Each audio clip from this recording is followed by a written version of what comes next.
Gotcha. But I don't see myself here. Now I see myself. That's kind of boring also. I'll see Asher. I'll see Rabbi Landis. No, it's better to see yourself here. So there is in this whole topic here, first of all, we're starting Yoreh, and we're starting, of course, Yoreh in the middle, in SIman 98. But it's the beginning of Hilchos Tarovot, which is mixtures. And particularly it's mixtures of forbidden foods and permitted foods, and not so much milk and meat, which will be a separate section. In other words, when we're talking about mixtures here, always have in mind, try to think of examples that are like forbidden chalev, for example, and regular meat or something. So it's usually that kind of mixture. Now, there is an underlying issue throughout all of this discussion, which is called Tam Ke'ikr. So does somebody want to tell me what they think that means, Tam Ke'ikr? Could you say that in Hebrew? Ma ze omer Tam Ke'ikr? It's the last two words. Tam Ke'ikar. The tam that I taste is as though I have the ikar of the thing. That's what it means. The tam is like having ikar. When we're talking about a tarovet, means presumably the ikar is no longer there. The tam remains, but it's as though the ikar is there. So I sort of, by translating, I kind of explained it, but the real question I have is, what halachic ramification does it have? Concept of Tam Ke'ikar. Now, we're going to see that as a machloket, whether Tam Ke'ikar is a rabbinic law or a Torah law. But I'm just asking a more basic question. Tam Ke'ikar, if we didn't have Tam Ke'ikar, how would the halacha be different? How does it affect the halacha? As you've seen it in your learning this. It seems like it gives us a potential out. Without it, we would probably have to be much more makpid. More makpid. Yeah, because with it we say, okay, if we can taste it, then this made more sense in my head before I started saying it. If we can taste, I think I see where you're going. If we can taste it, then it's usur, but if we can't taste it, then it's not here. Okay, and therefore it's not here, it's batel. We say batel, it's nullified. It's as though it's not here, and therefore the food is kosher. Can anybody give me an alternative? Without that, we would just say, well, we've had the mixture, and so we don't want to take a chance. Right, we have a mixture, we don't know Tam Ke'ikar. Well, but let's go the other direction. If we don't know Tam Ke'ikar, what other parameters do we have to matir food? If something's ba'ayin. What? If something's ba'ayin, it's visible. It's right there in front of us. The actual forbidden or permitted entity is right there in front of us. But as soon as you if it's in front of us, we can take it out. I mean, I don't know what you mean by it's in front of us. Presumably, if there's a piece of meat that's not kosher, and we know which one it is, we can just take it out. No, meaning it's clearly present, meaning you know there's a forbidden entity in there. You might not know which one it is, as opposed to when you have Tam Ke'ikar, you could know for 100% certitude that the forbidden meat is not there, but you know that the forbidden flavor is there, so that they're equivalent. So it's more of a chumrah thing than kula. Well, I don't want to talk about the fanein. We're going to get to the fanein when we talk about a suffix. But right now, I'm not talking about a suffix.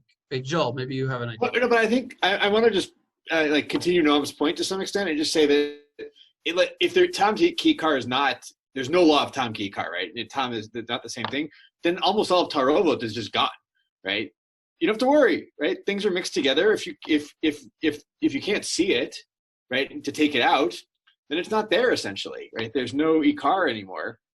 And so not all, but at least most of Tarovot is like, in other words, if I drop some pork juice or chalev in my soup. But what case would still be usur? I like solid things, right? If I had solid pieces of meat, that would still be a problem. Okay. All right, let me ask you a different, to get to my point, let me ask you a different way. What if you have min b'mino? Is there a concept of tam ki'ikr in min b'mino? Assuming that the two types, assuming that the two types have the same flavor. In other words, min b'mino, you have kosher beef and non-kosher beef. Is there a concept of tam ki'ikr in such a mixture? No, because the idea is that if it's min b'mino, the tam is the same for both. So it can't impart flavor. I mean, even though like I don't know, let's say you have hulim tomatoes and truma tomatoes, and you add extra tomatoes to a pot, like it's going to taste more tomatoey. Like the poskim all seem to side on the idea that like it doesn't matter that you made it taste more tomatoey because the fact of the tomato-ness did not change. So what would the din be if you added, let's say, some non-kosher tomatoes to your truma tomatoes? Or well, truma, I don't want to get into truma, but let's say, Right. Tomatoes is a bad example. It's a difficult example. I prefer the example of meat, just non-kosher, non-slaughtered meat, and with slaughtered meat. Sure. When would it be mutter and when would it be asur? Would it always be mutter? I mean, if you don't have then it's a question of ratios. Yeah. Because there's what ratio and what ratio would be mutter? So if we don't have time k-ikar, I think we would have to rely on other parameters such as batal b'shishim, right? No, because at shishim there is no tam. That is the concept of tam. Right, but if we didn't have the concept of tam k-ikar, meaning we never went there in the first place, then we would, to make it mutar, we would have to rely on other parameters, and the only one that I can think of right now is batal b'shishim. Or rov, right? Or you say is never batal. So I was just about to make us learn the Beit the Bach because we're having trouble with this, but yes, I would stick with the idea of acharei harabim lahatot, which means we go after rov. And in fact, that's what we do in a case of min b'she'eno mino. Min b'mino. When we have no concept of flavor transferring, because tomatoes and tomatoes or meat and meat, then we have to go back to the basic din of rov. And that's why in min b'mino we go after rov, putting Rashi's opinion aside and Rabbi Yehuda. But the halacha is that we go by rov in min b'mino because there is no flavor there. And in min b'she'eno mino, where there is a flavor that is detectable, because we have tam ke'ikr, we require you to batel that tam. That tam is though it's there, and we require you to get rid of the tam. How do we know that the tam is no longer there? Well, primarily we ask a Gentile, and he tells us there's no tam here. So even though we hold tam ke'ikr, this will be permitted. If we don't have a Gentile, we use 60. And 60, the rabbis determined that is a ratio at which there is no tam. So even though we hold, so tam ke'ikr presents a problem. It says, even though the rov is kosher, I have the tam still of the isser. I need to get rid of that tam. How do I get rid of it? Well, I have to ask a goy to see if it's not there, or I have to have 60 to see and have it not there. So tam ke'ikr is what generates. So you're saying if the tam is still there, to get rid of, you just add more of the mutar? No, I didn't mean to say that. No. I understood how that came out of the way I phrased it. What I meant to say is the circumstance in which you don't have tam can be determined. That circumstance can be verified if it is in fact that is the circumstance by asking a goy to taste it, or by measuring how much fell in and how much was there, and knowing that it was 1 in 60. But the problem was generated by the concept of tam ke'ikr. If there wouldn't be tam ke'ikr, we would go acharei rabim. Tam ke'ikr says, as long as I can taste that tam, it's jumping out and saying, I'm here. It's an ikar. It's like I have that thing here, and therefore it's not batel. Nachum. Yes. Now, regarding shishim, which works very well to obliterate Tom, but shishim potentially has its own identity. Identity is a halacha concept of obliteration, even if you magically took out Tom Kaker, because we have it. Well, I'm not sure I agree. What? I'm not sure I agree with that. I think that Tom Kaker Well, is. how do we know 60? Well, according to most of the Rishonim, well, we have a drasha from. That's it. That drasha is considered an asmachta. Fine. But that teaches us 60. By magically getting rid of Tom Kaker, I can be so mech on a drasha to say that but 60. if you look at the Rambam and how he describes the halacha, you'll see that it's almost an afterthought that he mentioned 60. The essential way, according to the Rambam, and according to most of the Rishonim, the essential way to determine whether a food is permitted is by having a Gentile taste it. Okay, so therefore, are you leading us towards the crucial nature of Tom? Yes, for sure. Okay. Yes, Okay. Then. But I really am explaining the function of Tom Ke'iker and how it affects the halacha. That Tom Ke'iker creates the din of asking a Gentile. That's the reason why we ask a Gentile. We wouldn't ask a Gentile if we didn't have Tom Ke'iker. We'd go by rove, and that would be irrelevant when he tastes. He can't tell us what's the rove. He can just tell rove. We'd have to know. Rove, we'd have to have some kind of knowledge of how much fell in. But the concept of asking a goy only comes from the concept of Tom Ke'iker. And therefore, therefore, what this comes out is that if you hold Tom Ke'iker as D'Rabbanan, then what you're actually saying is that min be'eno mino, which is where Tom Ke'iker is relevant, is actually batel birov according to the Torah law. And it is only the rabbinic concept of Tom Ke'iker that makes you have to ask a Gentile and makes you worry about 60. Joel. As you were saying this, I was thinking, have you mapped the Rishonim on this to see if that's consistent? If the Rishonim would think that that Tom Ke'iker is only D'Rabbanan, not only it's D'Rabbanan, do not hold that Lefiat the Deoraita Min B'Sheino Mino is they hold the Deoraita Min B'Sheino Mino is Batel Berov. Yes. I mean, have I mapped it? First of all, not everybody exactly talks about it explicitly. Yeah. That would be a hard thing to map 100%. But yes, those two things are the same. They are the same thing. If you hold, it comes out in everything that we've learned. Everything that in all of the research, it comes out in everything that we learn. If you hold the Tom Ke'iker is D'Rabbanan, then you would hold that it's Batel Berov. It comes out in Nishpach, in Sif Bet of the Shulchan Aruch and Sif Bet of the Tur. He talks about Nishpach, and Nishpach is a suffix because what happens? What's the case of Nishpach? Does somebody want to tell me what the case of Nishpach is? Nishpach is min b'mino. Noam.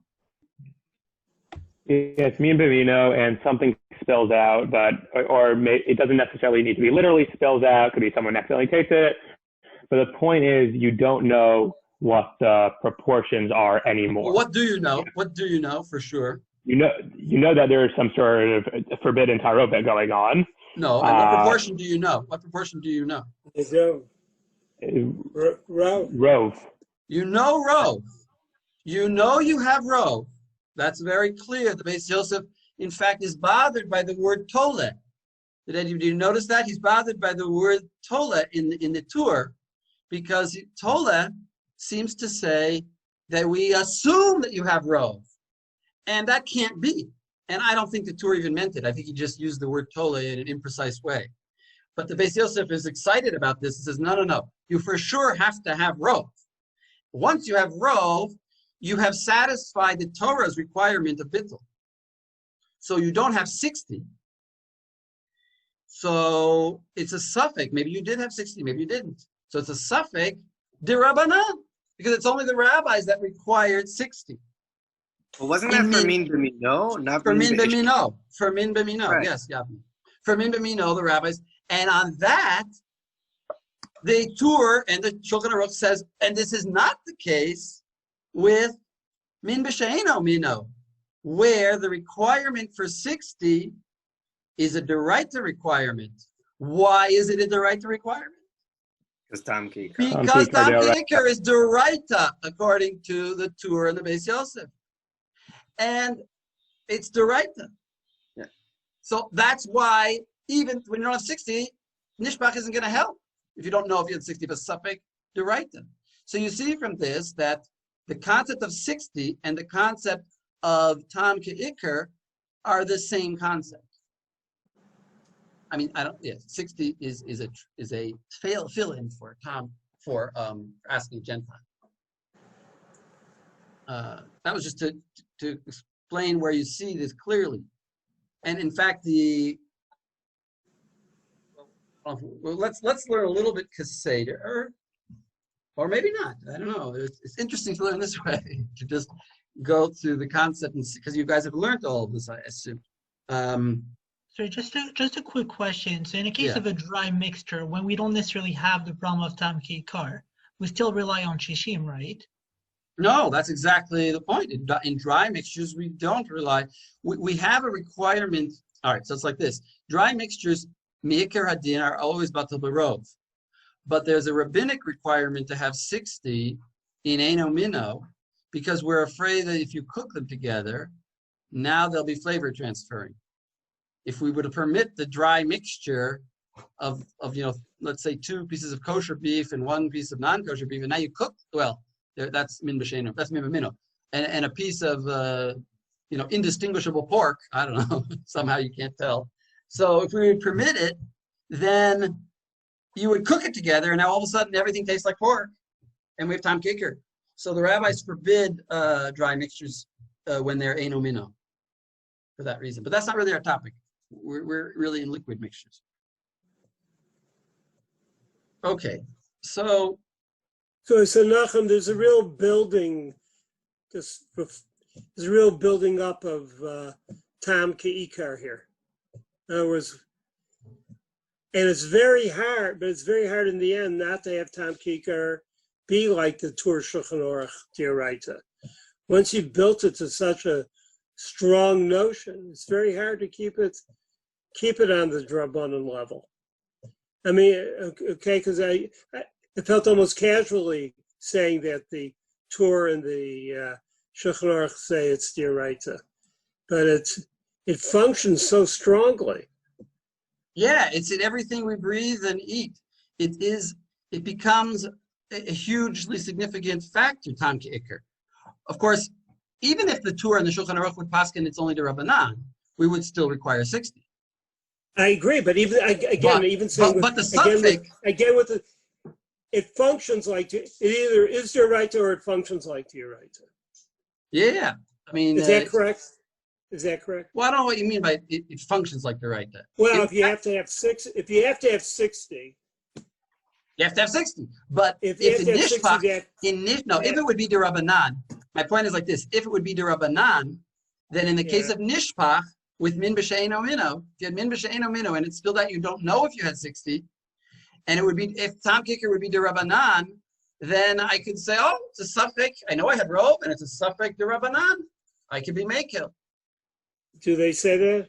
And we don't paskin like that. No. So let's actually, you know what? Since this is such a fascinating topic, let's go straight to where it is in the Shulchan Aruch. The Nishpach. Well, we're going to Shulchan Aruch? Yeah, I'm going to jump to the Shulchan Aruch because that's where it's best discussed. In Sif Bet, since we're discussing it, and, strike while the iron is hot. And it's a very important topic. Wait, let me find it. You mean it has to be rotach? Exactly. Never mind. May I ask a question while we're looking? I understand how the two are equivalent in terms of the final halachic status, but I'm not so clear about how they get there, because when you ask somebody else to taste your food, what you're looking for is a proof of what is the condition of the food. But when you have a question of Batei Shishim, you're asking a completely different question about the food, which is an objective question. That is what you have to do in order to make the food kosher. That is, what proportion do you have to reinstate in order to be able to eat it or not? And those seem to me to be fundamentally different approaches to what is the problem. Is that yes, but, my question? but yeah, I understand what you're saying, but shishim is really is a non-Torah concept in the sense it's a stand-in for Tam K'Ikr. It's just the rabbis said that at 60 for sure you won't taste the pork. Maybe at 55 you also won't taste the pork. And if you know there's 55 and a goy tastes it for you and tells you that you don't taste the pork, it's kosher. 60 is irrelevant. I mean, according to the halacha. Rashi holds, Rashi has a famous chumrah of Rashi where he holds you need to have both concepts. But either way, even according to Rashi, 60, he would also require you to have 60. But even according to Rashi, where he says you have to have 60, it's a rabbinic requirement. What is it? I'm sorry. You can say it's a chazaka. 60 is a chazaka. It doesn't have to be so external. In other words, it doesn't have to be within the Torah. Right. We know that 60s obliterates. Right, there's a sugya in Chulin too, where we see there's like still a development of like what someone says 140, someone says 150, right? It's right. So you see that basically they're being machmir. If you want to say, if you bring up that, I could say they're being machmir. 60 for sure you don't taste it. So 60 is not really the concept. We grew up with 60 because, I mean, I think it's the Iger says, the Bala Iger says that we don't rely on tasting of a goy at all. It's irrelevant. In other words, the Iker law is a Gentile tasting it. And that's how the Rambam paskins, and that's how the Shulchan Aruch paskins. The Ashkenazim come along and say, well, probably the Ashkenazim didn't have such good relationships with the Gentiles in their surroundings. And they said, this is my words, this is not practical to use a goy. And we're going to have a totally different concept. We're going to uproot, and we're going to actually forbid you to use a goy. The minhag is not to use a goy at all. And we're going to only rely on this, as Rabbi Landis says, hazaka, or this how do you say, this rabbinic validation that at 60 for sure there's no flavor. But 60 is only to tell you that there's no flavor. Flavor they would is use the real word issue. Science, yes. So let's read here. Yavni, why don't you read Sif Bet in the Shulchan Aruch? If you have it. From Yitamnu? No, I think it's Im Nitarev Min B'Mino in the Shulchan Aruch. Sorry to jump around like this, but I think it's... בעניין שאין יכולים לעמוד עליו לשערו, אם נודע שהיה רובו היתר, מותר, ואם לא נודע שהיה רובו היתר, אסור. Should I translate it? It's pretty simple. No, that's pretty obvious. But what case was this? Is this Min B'Mino or Min B'Eino? Min B'Mino. Min B'Mino. So skip the Ramah. It's not relevant to us right now. Okay. I see, I'm going to make these letters. אבל אם נתערב בשאינו מינו ונשפך בעניין שאין יכולים לעמוד עליו לשערו, אפילו נודע שהיה רובו היתר, אסור. ואם נתערב... Because go ahead. So let's stop there and look at Vav in the Shach. I I think so. Sorry. Wait a second. Vav in, isn't it Vav? It looks like a Zion to me. So Vav in the Shach, is that when you use the red mean bimino? Oh, wait a second. Wait a second. Oh, which one?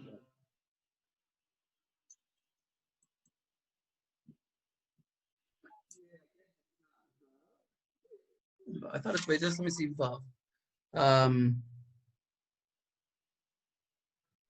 to my notes. Wait a second.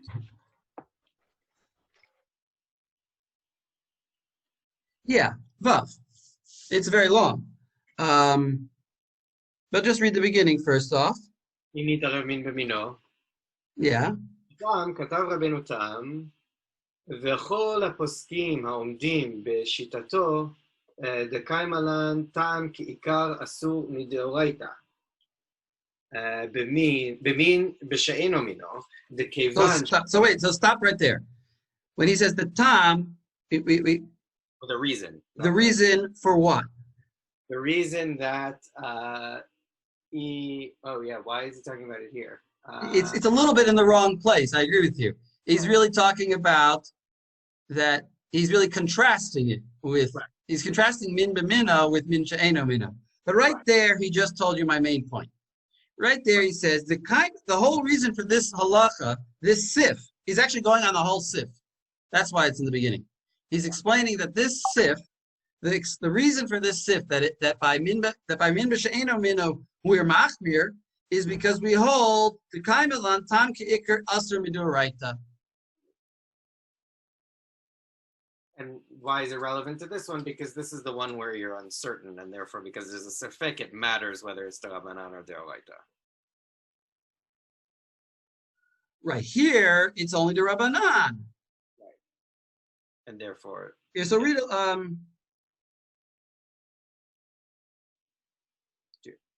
so read on a little bit more. Read on a little bit more. In the Shach. דכיוון שנותן האיסור טעם בהיתר, נהפך ההיתר להיות כולו איסור, ואסור כולו מדאורייתא. אבל מין במינו, כיוון שאינו נותן בו טעם, בטל מן התורה. בטל מן התורה. ברוב. כדכתיב אחרי רבים להטות. Right. So there is exactly what I was just saying, that we would that acharei rabim lahatot is the law according to the Torah, unless the law is tam ke'ikr. And tam ke'ikr is only in min be'eno mina. Why? Why? Because there's a flavor going through. In min be'eno mino, there's a flavor. By min be'mino, there's no real transfer of flavor. It's all the same flavor. It's interesting the way he discussed it. He keeps it by rov because he says like we have the substance of the heter that's becoming asur, and therefore it still becomes rov, sort of. Because it's taking the taste, it is becoming a thing of substance that is in min b'she'eno mino. You're saying we eventually have rov isser, you're saying? What's that? Well, it all becomes isser. Not only is it rov isser, it's all isser. V'asser kulo, because the flavor goes.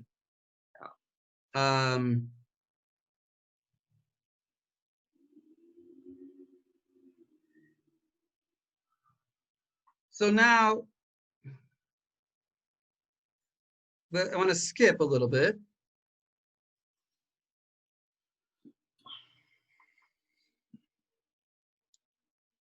So if you read on mine, it's the last word on the line is, or the first word on the line is besifro. You see that? Like about 7 lines down. I don't think I have the same lineage as you. Oh, so you see where there's a little yud daled in the middle of the text? We're supposed to have right? Yeah. In the shach, yeah. There's a little yud daled. Nachum, we have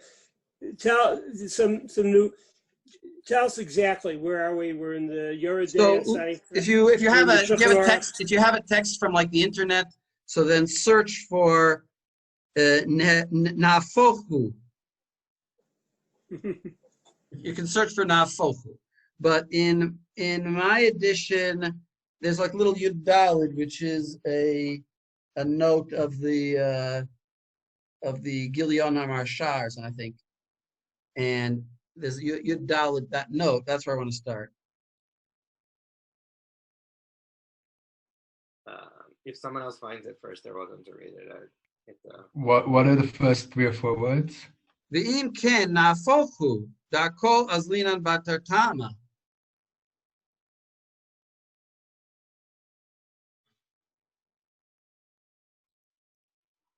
No, I just didn't want to read this whole long shach.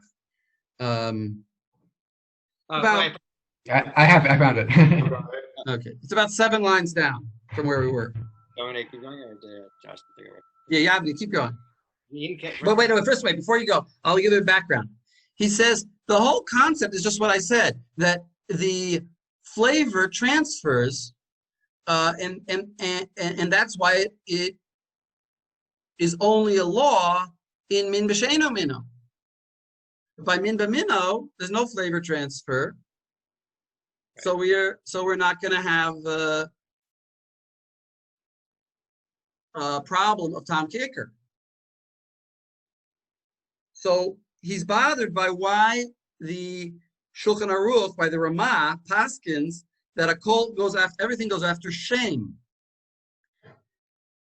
The Ramah, what we skipped in the Ramah is that when determining what's min b'mino and what's min b'she'eno mino, we look at the name of the thing.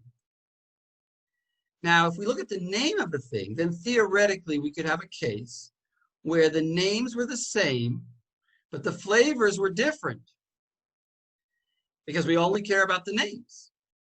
Like lamb, actually, the Beit Yosef gives an example of lamb and adult sheep. He says they're the same min, so it's min b'mino, but probably there's a different taste of mutton and lamb, I say. So that would be an example of a case where, how should we paskin? How should we paskin? Should we consider that min b'eino mino or min b'mino? So if everything goes by the name and it's all considered sheep meat, then we would have a weird case where it's min b'mino, but there is a flavor transfer. Why wouldn't we? How could it be that we're paskening it simultaneously that the Tam Ke'ikr is deraita, and yet min b'mino is going by name? So he says ve'im kain. That's where we are. Ve'im kain. Ve'im kain nafochu da'kol azlinan batal tama. So we should really go by Tam. Not according to name. De'im eno דאם אינו שווה בטעמה, אף על גב דשווה בשמה, מכל מקום, כיוון דנותן טעם בהיתר, ונהפך ההיתר להיות כולו איסור, אסור מן התורה, עד 60. So what did you just say? So he said, what we just said, because if even if it has the same name, then if it has a different taste, it could give taste to the heter and make the whole heter asur, asur min Torah, because tam ki'ikar. So how come the Shulchan Aruch says, because the Shulchan Aruch clearly goes by, like the Ramah, that it goes by name, because the Beis Yosef says that clearly, and so how come he says that in min b'mino we can be mekel? We should be machmir min b'mino, because min b'mino might have a flavor transfer. Tam kicker might exist by min b'mino, theoretically.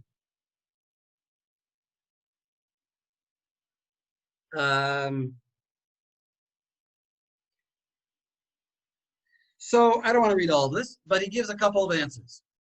I'll tell you what he says. He says like this.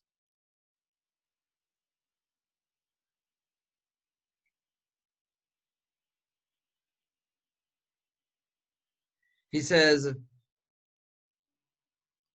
First of all, he says that really we go after, he says, all the Gedolim of the generation agree with me that we go after, if you skip, actually we can skip to this line.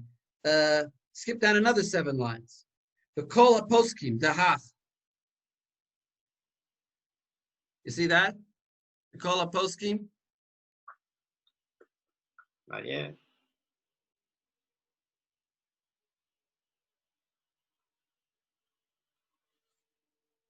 That's 7 lines or 10 lines now. The Kol HaPoskim, Dahach, the Rava, Ayri B'yayin Nesech, V'tevel, V'kavtei. You see that? No. Not really.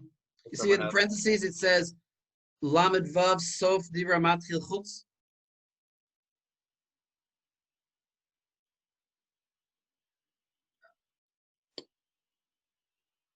You know him? You got it? Yeah. You should really, guys, have this edition that I have, the Devorah, Shirat Devorah.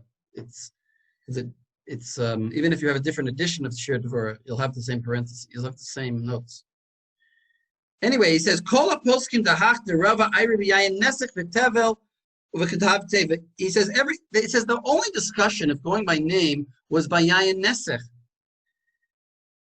For various reasons, because by Yayin Nesech, it's Aser B'mashahu.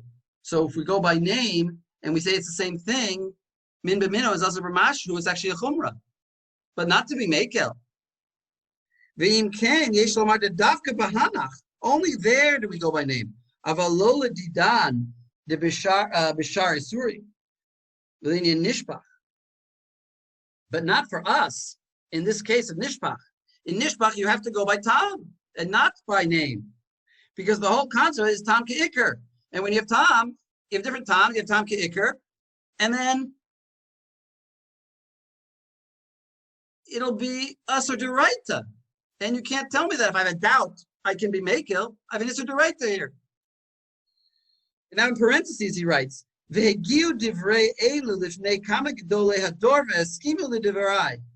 These were, I brought my opinion to, I went around, I shopped my opinion out to everybody, and I asked them, and all the Gedolim of my area agreed with me. Eskimu l'divrei. Of course, when you're in front of the guy at his table in his living room, he's more likely to agree with you. In other words, you're coming to, it's impolite to start an argument. But anyway, that's, by the way, why you have my brother is a classicist. You have these conferences where they meet and they discuss their ideas. If everything would just be journals, they would argue much more. When you meet the person, you're a little bit more friendly and you sort of understand what he's saying, you hear what he's saying. So I said he went around. V'gam mori Mori v'Rabbi Hagaon Hagadol Morinu Harav Yoshea Amar B'Devarim Brurim Hem. It's obvious that I'm right. In other words, he's saying that when we go after name, that maybe that's how the Shulchan Aruch and the Ramah paskin. But the Shach is saying not really. The whole concept is by Tam, and therefore. And we could put a compromise, and we can say, we'll go by name, but only when that causes a chumrah, but not when it causes a kula. In other words, what's a case where it would cause a chumrah? Where the flavors are the same, but the names are different. So we're going to say it's different, and we're going to require 60. Wait, you just make up that chumrah? No, that's what Shach is saying. No, the compromise.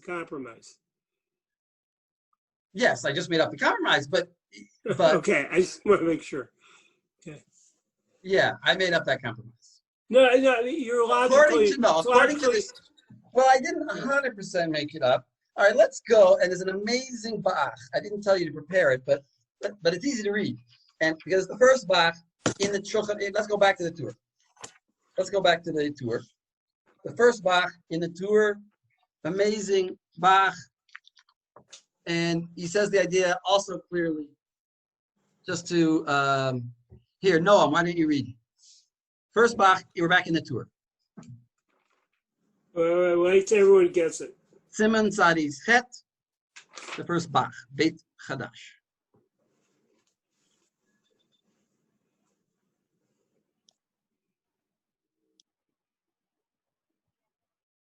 Okay, I think give me a thumbs up if you're there. Tikva, you're okay? Okay, so Noam, go for it. Amar Rabbi Yochanan, Kol Yisrin Shebetorah B'Shishim. So Rabbi Yochanan said all forbidden things in the Torah are measured by Shishim, are now nullified wait a in second. 60. Before you go any further, where does this appear? That Rabbi Yochanan says, "Kol Yisrael Shebetorah B'Shishim." Chulin Tzadik Zayin. That's a good guess because it's written there, but it's not actually correct. Now, it says there, it says, Amar Rabbi Chia bar Abba, Amar Rabbi, forget who it is, Mishum bar Kafra, and then it says, Kol Yisrael. It doesn't say Rabbi Yochanan. There is no place in Shas. It's Avodah Zarah, no? Oh, so what does it say in Avodah Zarah? Where? What page in Avodah Zarah?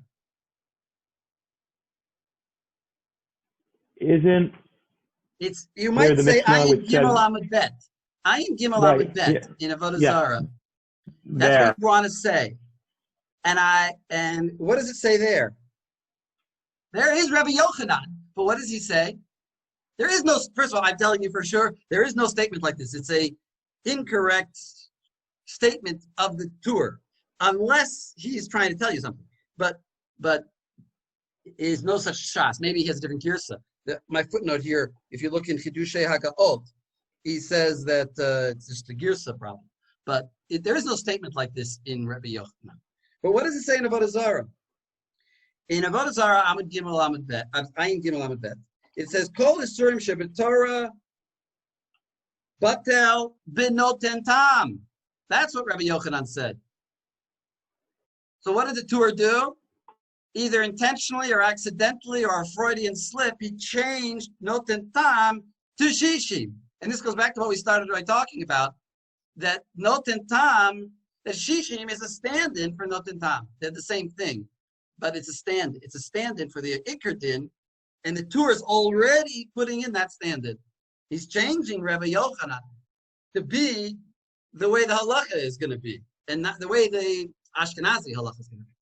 But there is no statement like this. I spent... and by the time you get to the Nosei Kalim of the Shulchan Aruch, it's the Zelber Zach. It's the same thing. I mean, you're right. I mean, they go back. Yeah, we get rid of not that. Well, but I mean, Sfardim could still I think could still rely on Timat Goy. So go to the Bach. Continue with the Bach.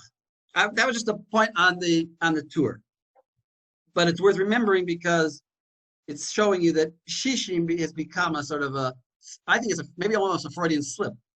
He thinks of it as Shishim. Okay, Perach Gid Hanashe. Perach Gid Hanashe.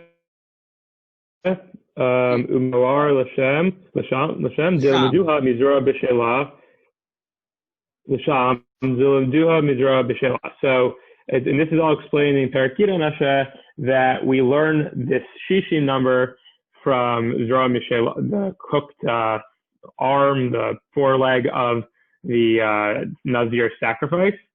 The Kim Lahu L'Rabanan, that we established that is a rabbinic rule, is Roa Bahade Basar Basmot Habe Echad B'Shishim, that the foreleg combined with the meat in the bones is 1/60th B'Basar Vasumot of the meat and the bones. Ho'il Vazro Shehi Kochim Eno Oser La'ayil Shenecha Livalav. And since the Zroa is Kochim, it does not forbid, you should say a little different. I should say a little differently. Even though Zroa is Kochim, it does not forbid the ram that is to be eaten by its owner. Alma debatel hatam b'shishim. Consequently, we have to say that the tam is nullified in shishim. L'asmachta ba'almahi, but in reality, it's just an asmachta. The medoraita min b'mino kevan sheino noten tam batel barov. That since deoraita, from a biblical perspective, for min b'mino, since there's actually no sir, it's batel barov. Dichtiv acharei Rabbi Matot, as is written after the majority did incline. So wait a second. So what's the case? The case is the very same animal being cooked. That's for sure min b'mino. And min b'mino is acharei Rabbi Matot. And therefore, we can't learn out from a case of min b'mino the concept of shishim, which is not relevant in such a case. Wait, I thought that isn't. Oh, you're saying if by name it's min b'mino, or by taste it's min b'mino. Well, it's both in this case. The right leg tastes pretty much the same as the left. I mean, there might be a small difference. It's the It might be a snow. I think that this is a case of same flavor and same name. Oh. It's the same animal. It's one animal being cooked in a pot, So, and yet we're saying that one leg is not going to forbid we're going to say one leg versus the rest of it is 1 in 60, and therefore we learn the din of 1 in 60 in it, but we only need the case of 1 in 60 in Eino Minnow, and this is Minnow, so for sure it's an asmach. That's what he says. And now the next line is the key line. So keep reading one more line. Sure. Ubemin b'sheino mino nami batel barov, and min b'sheino mino is also nullified in the majority. Im eno noten tam, when it does not give off flavor. So, stop. Don't just read. That is a shocking statement. That statement you should dance around the room after you read that. What did he just say? From the min b'she'eno mino. You've got two different things. Min b'she'eno mino, nami batel barov. That's also batel barov. Imeino noten tam. In other words, you could have a case of min b'mino that there's no flavor being given. It's sorry, a min b'she'eno mino. Min b'she'eno mino, let's say because you go after a name. So it's two different mins, but it doesn't give a flavor. Now, what does it mean it doesn't give a flavor? I mean, one idea is maybe you cook that chicken so many times that now that you put it into the pot, it just has no flavor left. It's like an overcooked carrot. It just has nothing to give anymore. Maybe that's the case, or maybe it's the same flavor as the original, as the Isser, the Isser and the Het have the same flavor. But in either case, what he's saying is that theoretically, if it's Eino Minnow, you would say, well, Eino Minnow for sure requires 60, or whatever, Asur B'noten Tam. He says, well, but if it doesn't give 60, in other words, if it doesn't give flavor, then it's Batel Barov. The only method we can cause an Isser to require anything more than Rov is if there's a flavor transfer. And it doesn't matter what categories you create. Call it min b'mino, call it eino mino. I don't care, says the Bach. All I care about is there flavor transfer? If there's flavor transfer, then I need 60, or I need timat goy. And if there isn't 60, if there isn't flavor transfer, then I go by rov. And I don't care what you call it. Call it anything you want. All I care about is flavor. Hakol holech achar tamo. Like, it's the same thing the Shach just said. Reb Nachum? Yeah. Would you go so far as to say actually it's always batel barov, but the whole thing I think the Shach was kind of getting is that when the tam kind of is mefafeh throughout the whole thing, right? At that point, then it's no longer less than rov. The whole thing has that in it now. When there's tam, when tam kikar. Well, when tam kikar, the whole thing has the flavor, so the whole thing is aser. That's all. Is aser? Yeah, the whole thing. No, I don't 100% agree with what. Yeah, that was like Yavni's reading of it. I don't think I agree with that 100%. I don't think that's what he's saying. I think he's just saying it's ne'afach to isser. It's all usser. It's not the shot that there's a piece of isser in there, but now if it would fall into a second bowl, it would, and all of it would be usser, and you would measure against all of it. It's ne'afach l'isser. Chanan. He's talking about Chanan. Yeah, essentially, right. Essentially, because the whole there is no bitul barov if the tam is still there, because the whole thing becomes the iser at that point, right? Right, the same time, right. The whole thing became the. I mean, the nafka. I mean, what I remember, I sent out to you guys that sheet to fill out. I don't know if anybody did. You guys attempt that? Yeah. So you'll see. Yeah, very good. Wow, I'm impressed. Tell me, because I send these things out to the world and then I don't get any. I don't know. But so if you saw there, what's the nafka mina between? Tom, when do you get whipped? When do you get whipped? If Tom Ki'ikar is Duraita, how much do you have to eat of the mixture that has the flavor in it to be whipped? Now, it's a great question because there's multiple answers.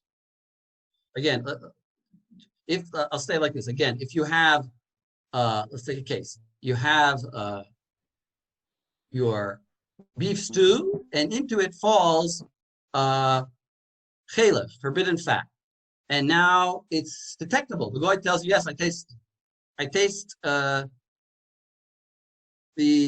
chalev. I thought How much of the stew do you have to eat to be whipped by the Torah law? What would incur lashes? Eating what from the stew? Javni, I don't hear you.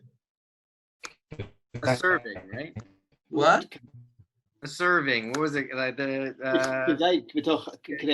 class or whatever. Yeah. But it's potentially depends No, on how you. your answer to me, you guys should not be answering this question. You should be saying, according to whom, Rabbi Danzig? Right. According to Rabbi Chai. So I want to say, according to Rabbeinu Tam. According to Rabbeinu Tam. According to Rabbeinu Tam. According to Rabbeinu Tam. This is a quiz here. According to Rabbeinu Tam, how much of the mixture do you have to eat? A ratio of a kazait to 4 baked beans. No, not correct. This relates to what Joel just quoted me. Nefachu le kulo iser. Yeah. So you just have, if it all becomes iser, then you have to eat. If you eat kazait of it betok de'achal pras, and you get. That's what you meant to say. Yeah, yes, you have to eat a kazayit in the time of toch de'achal. I'm sorry, I didn't understand. Not right. Maybe that's what you meant. No, I thought you were saying something slightly different, because that's right. A kazayit. You have to eat a kazayit. That's all I wanted to say. Kazayit. I mean, obviously, you have to eat the kazayit in a certain amount of time. If you eat it over the course of a week, it has to be in a certain amount of time. But you have to eat a kazayit. Today, that process the time. We have to eat a kazayit. According to Rabbeinu Chaim, how much do you have to, according to Rabbeinu Chaim, who also holds Tam Ke'ikar is Doraita, he does not say you have to eat a kazayit. What does he say? Sorry. If the Tam is detectable, he says you have to eat a kazayit also.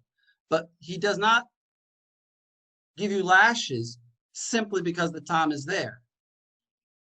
You have to have a higher concentration of chalev in your stew in order to get lashes. And that concentration, according to Rabbeinu Chaim, is, can anybody tell me? It's a kazayit it's a kazayit for every 3 beitzim, or 4 beitzim. A kazayit for every pras. You have to have a kazayit for every pras, which means a 1:8 ratio. If you have a 1:8 ratio, not a 1:59 ratio. Now, according to Rabbeinu Tam, if you have a 1:59 ratio, you get whipped on a kazayit. According to Rabbeinu Chaim, if you have a 1:8 ratio, only do you get whipped. What about that middle class? What would he say about eating a 1:59 ratio? He would say it's also deraita, but you don't get whipped for it. What does the Rambam say? And the Rashi, The Rambam is a third opinion. Tam Ki'ikar is the Rabbanan to the Rambam. Says that it's the Rambam, he says, the Rambam and Rashi hold it's the Rabbanan, but right. There is a case of getting whipped. the Rambam doesn't he take that ratio and say that's the definition of tam ke'ika, and therefore Yes. like more than that is deolaita, and you get whipped. You get whipped whenever it's deolaita, and less than that is not deolaita, and you get whipped to derabanan. Kind of, but do you get kind of what you're saying is so you're saying he agrees with Rabbi Chaim in the sense that you get whipped in the same case, but anything less than that he says is derabanan? Not exactly. The Rambam says it a little bit differently. You will not get whipped for eating a kazayit. What? He says it like Rashi in Chulin. I don't know if you guys have Chulin around. I'm really making you guys work here.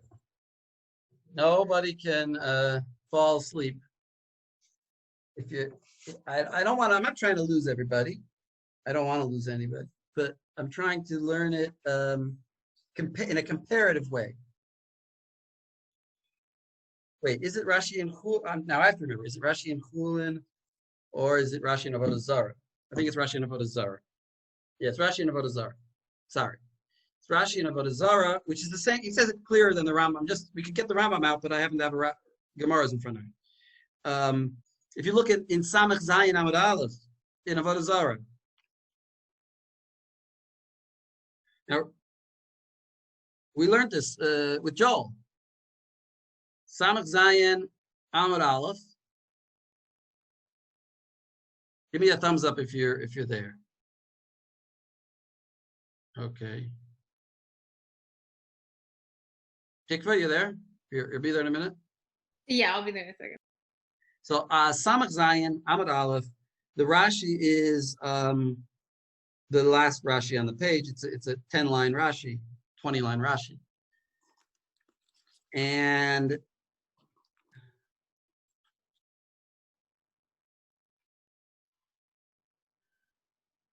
I'll read it. Va'al kagon zeh ne'emar shi'ur kazai b'kdei achilat pras. Halacha l'Moshe misinai. She'im yesh b'kishiur pras shel tavshil kazayit min ha'isser lokin alav af al pi she'ein kazayit shel isser ne'echal b'bat achat. Kevan de'eno shohe b'achilato mishe'etchil ochlo ad shegamar ela k'dei achilat pras mitzarefet achilato. What is he talking about? Mitzarefet achilato. You ate one kazayit. It's mitzarefet. No, you didn't eat one kazayit. You ate all 8 kazaytim, and you ate those 8 kazaytim in the time of eating 8 kazaytim. Where do you get 8 kazaytim for that, though? Achilas pras. Bechdei achilat pras, though. That's you think it's the volume and not the time? No, it is the time. You ate. Yeah. 8 kazaytim b'kedei achilas pras. You ate 1 kazayit, right? Bechdei achilat pras. No. Kazayit bechdei achilat pras. Wait, of what? Of the heter or of the isur? He's not talking about eating a kazayit. Maybe you're right. Maybe it's not the kazayit. All right. Fine. He doesn't. I can't prove it perfectly from those words. Let's jump to another place. Let's jump to the Shulchan Aruch. Back to the tour. Back to the tour, where the tour quotes the Rambam. Tour quotes the Rambam.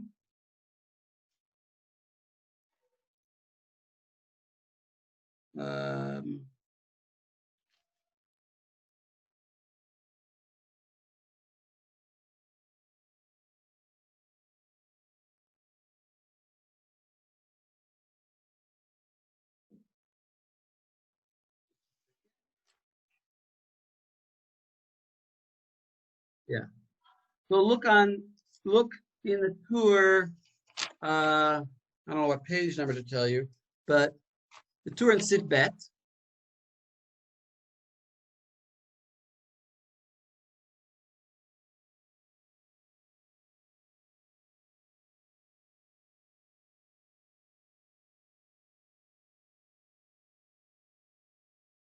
Here, if you, I don't know if I can tell you where to go, but it's the Beit Yosef. The Divra Matfil is Vaharambam. You see that one? The Rambam? It's like it's in Sif Bet. It's kind of towards the end of Sif Bet, or in the middle, maybe.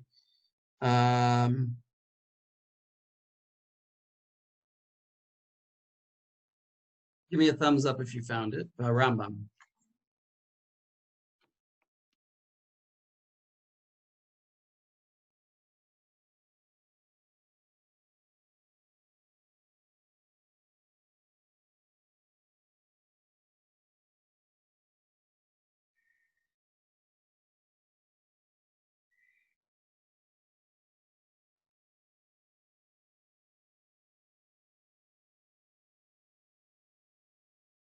You see, we're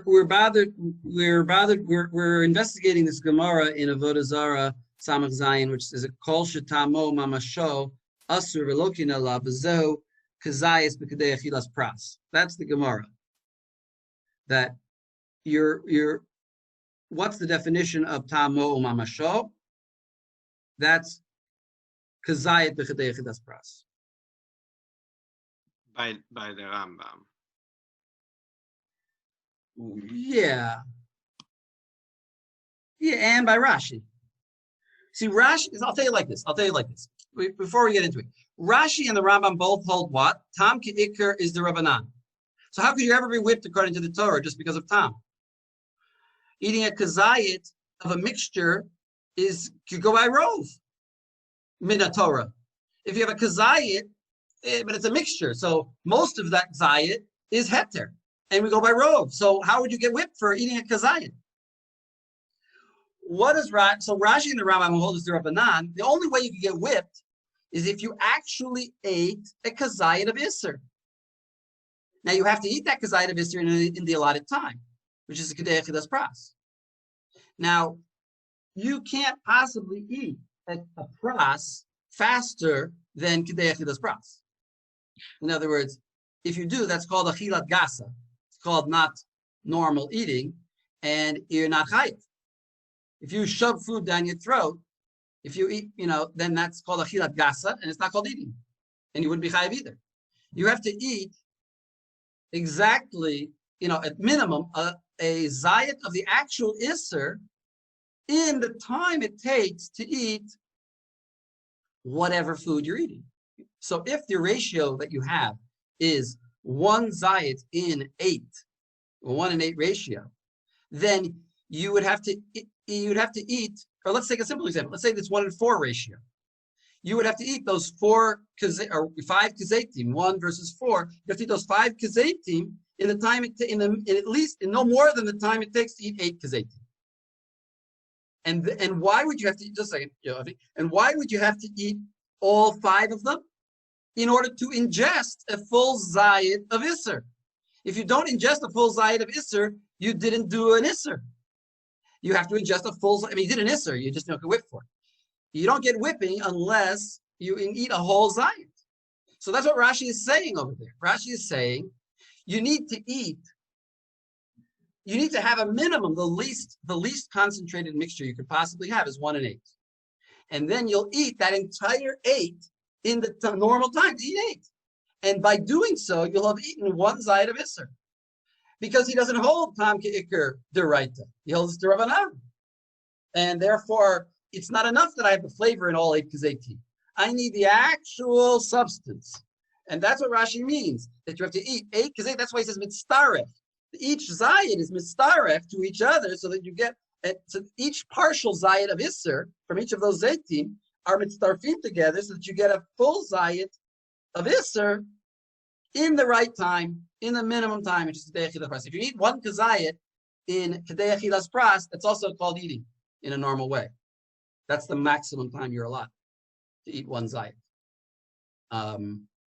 So, which is about, 16 minutes, something like that. So, the time it takes to walk a mil, which is a mile, I think. And so that's about 15 minutes. Yavdi, you have a question?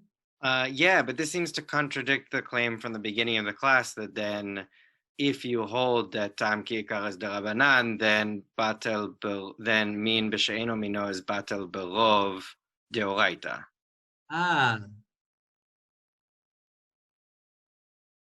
That is a very interesting point you're making. That is a fantastic point you're making. Maybe we have to modify our understanding of bittul. In other words, it's batel in the sense you're allowed to eat it. But it's not batel in the sense that it turned to heter, in the same way that heter can turn to isser. In other words, it's batel in the sense I can eat it. But if you eat enough, it's still there, because if I eat enough of it fast enough, I'll be over an isser. It's still there. And where else? I mean, you guys haven't, you've learned with me before this sugya, but some of you guys have never learned Yoreh before. But so I won't ask this a question, but I'll tell you, there is another place in halacha where we see this idea. It's called choser v'nir. It's called choser v'nir. The concept of choser v'nir is that even something that's batel, what if you have 1 in 60, and then more pork falls in? So we say choser v'nir umatza min et mino. The first pork that fell in meets the other pork that fell in, and they make a party, and now we got 2 gazetim against 60, and it's not batel anymore. So the whole concept of bittul is actually a temporary state. It's not a real bittul. So that's what I said to you. We have to modify our concept of bittul. Bittul doesn't mean it's 100% kosher. Bittul means I can eat it. But I might, in certain circumstances, come to an isser by eating it. If I eat it, if it has this kedei achilas, well, if it's 1 in 60, I'm not going to have this problem. But you're right. If it's min b'mino and it's rove, right? But the 1 in 60 in this framework is relevant to Rabbanan. We were asking about the Deoraita in this framework. Yeah. No, so min b'mino, no, but if it's min b'she'eno mino, you wouldn't have a problem. It's only going to be a problem in min b'mino. If it's min b'she'eno mino, the right that you need to have 1 in 60. According to Rabbeinu Tam, not according to Rashi. Right, we're talking about Rabbeinu Tam. We're talking about Rashi and Rambam, yeah, because they're the. No, but I mean, I think yes. So according to Rashi, yes, you would. So what are you saying? It's eno mino, fine. It's eno mino, but it's batel b'ro. You won't have a problem because we're going to require you to do 60 to Rabbanan, so you're not going to be able to eat it anyway. But on a theoretical level, yes, it would be mutter to eat it d'oraita if it would be 1 in 2. But if you, but you can only eat it in small quantities. But you can only eat it exactly. So now we understand why the rabbi said don't. It's also in 60. In other words, it's going to be mutter to eat it. But if you ate too fast, those mitzaref, all those issues. Wouldn't that then apply to min b'mino as well, though? Right? If I drop, we are talking. Yes, for sure. Min b'mino also. So min b'mino, we also require 60 to Rabbanan, according to everybody. Yeah, but let's look at from a deraita level, right? It's batel b'rov. But if I ate, let's say I dropped 1. It's the same thing. Yeah, exactly. Right. In other words, by min b'mino, Rashi becomes the standard halacha. In other words, well, Rashi actually by min b'mino holds. It's not batel. Yeah, but that's But yes, it flips all around. But yes, according to the halacha as we hold it today, min b'mino is batel b'rov. So be batel b'rov. Of course, with the Rabbanan, I have to have 60. But if I didn't care about the rabbis and I ate it anyway, then I would get whipping if I ate, a kazayit of the original isser in kedei achilas pras. But then why isn't this living on the edge? Why isn't this a fake for nishbach then 1 in betoch achilat pras, 1 kazayit instead of like why in the nishbach case, right, which is a safek case, right?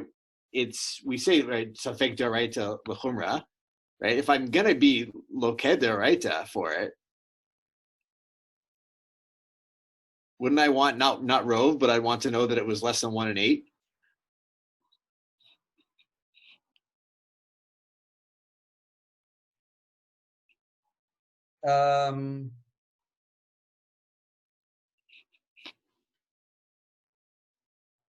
Yeah, I would. You're right. I mean, you're right. It's a dangerous concept we're touching up. You're right. If it would be, I guess the assumption in the Shulchan Aruch. You see, I'll tell you the answer, which is something that bothered me. You see where I'm going when I said the assumption. The assumption is that we're close to 60, and I'll give you a raya that we're close to 60, because he says, if let me explain Joel's question. Joel's question is, how come the Shulchan Aruch says that in nishpach you can go ahead and eat it if you only had rov, if it was nishpach, and then you don't know if you had 60 or not, so go by rov. Joel says, well, what do you mean go by rov? It's just, I have like, a liter of pork juice and 2 liters of kosher juice, and now I'm drinking it, and I'm gonna drink a kazayit I'll drink a rov revies in the time it takes to eat a rov revies. I'll drink a isser, and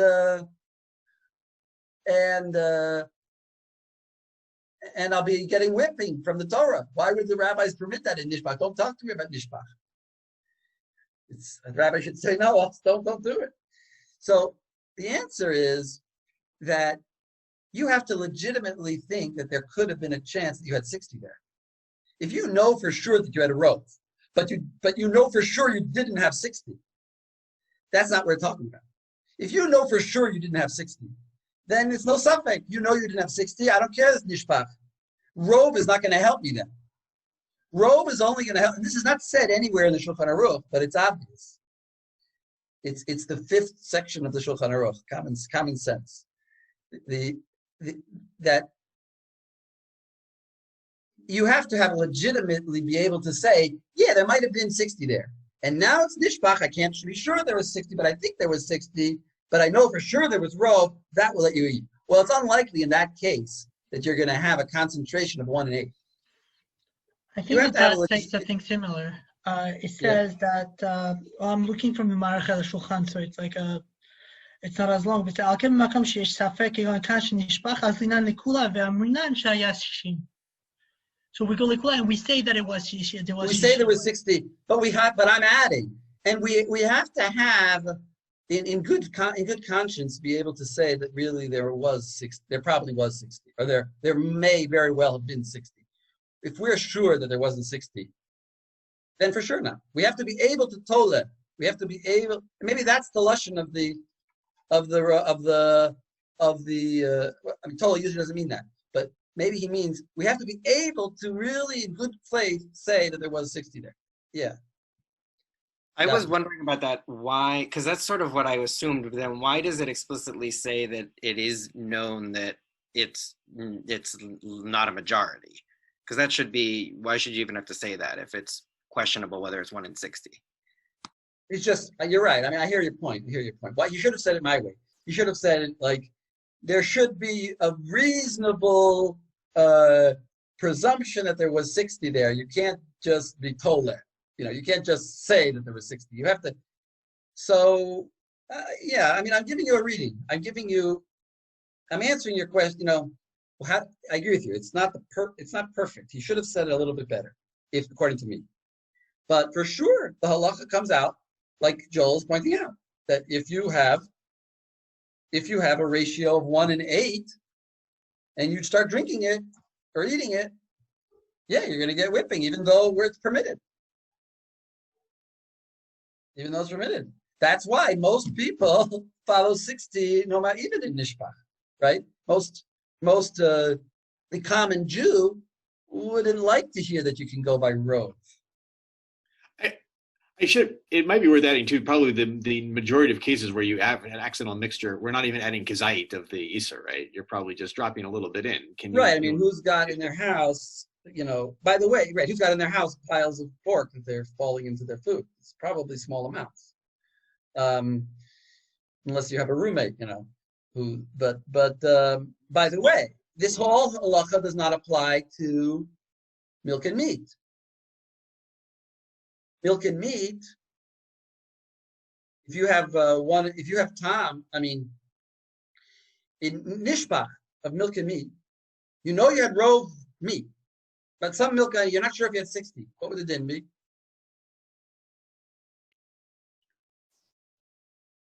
It's a sur. The sur.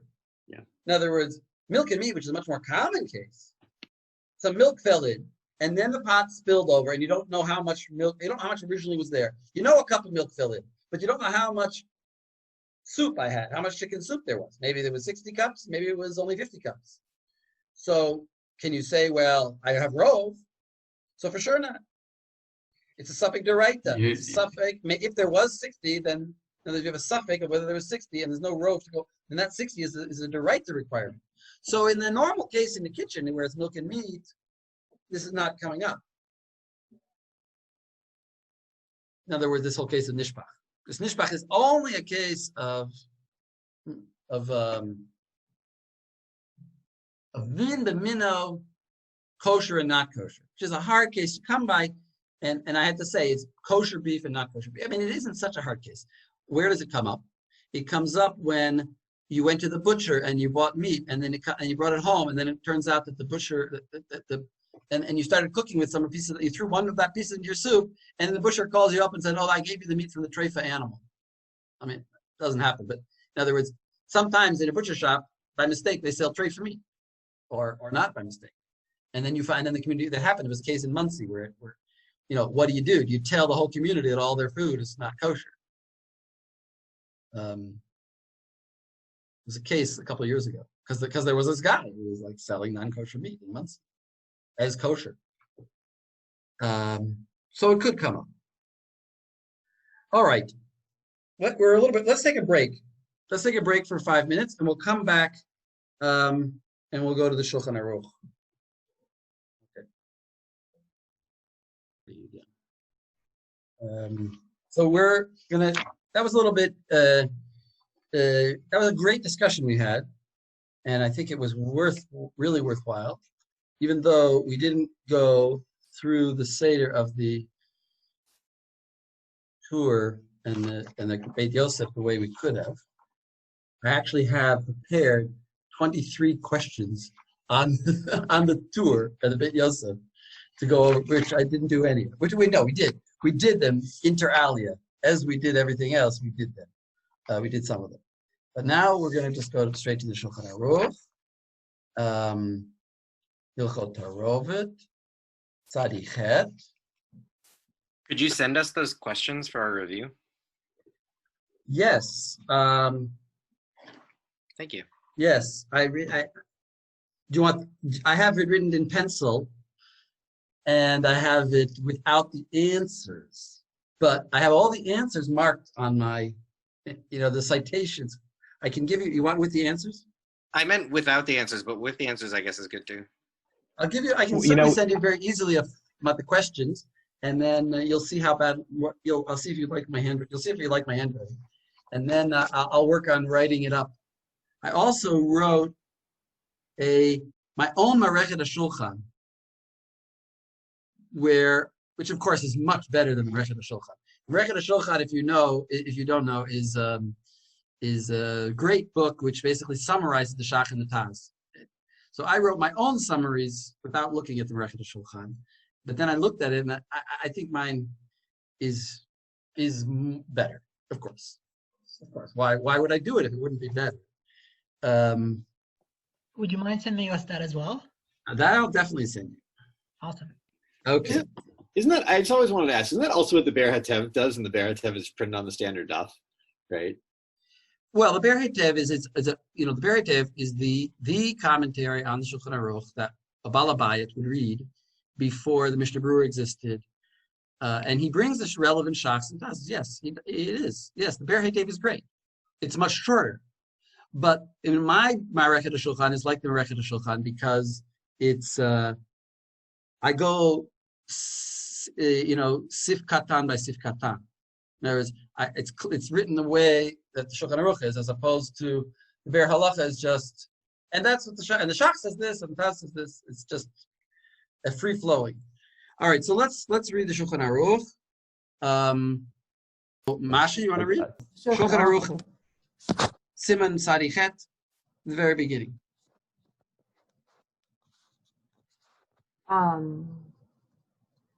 איסור שנתערב בהיתר? Yes. Okay. מין בשאינו מינו, כגון חלב שנתערב בבשר,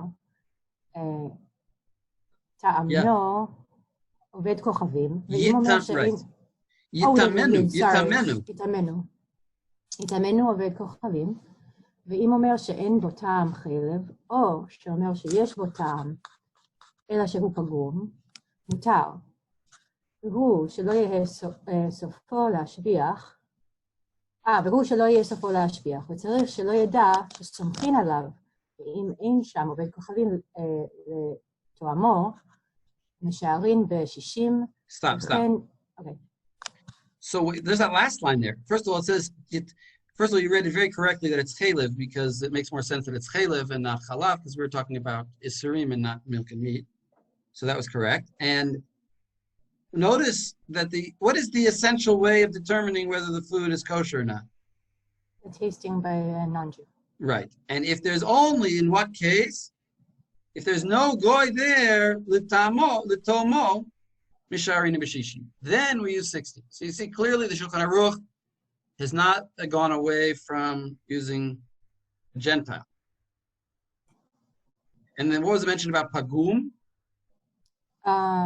That is that if the taste is to the detriment of the dish, then it's, even though you can detect it, it's not considered to ruin the permissibility. Right. So if like only if it adds a beneficial flavor, which whatever that means, l'shabcho. Yes. But what and then Rav Nachum, I was reading that differently, although I'm not married to my reading.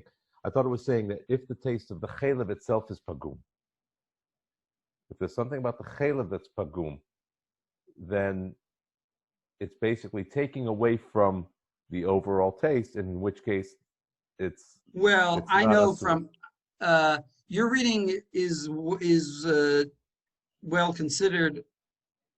I know though from other simanim that both would be permissible. In other words, even if the chalev was good chalev, but it caused a bad flavor, it fell into your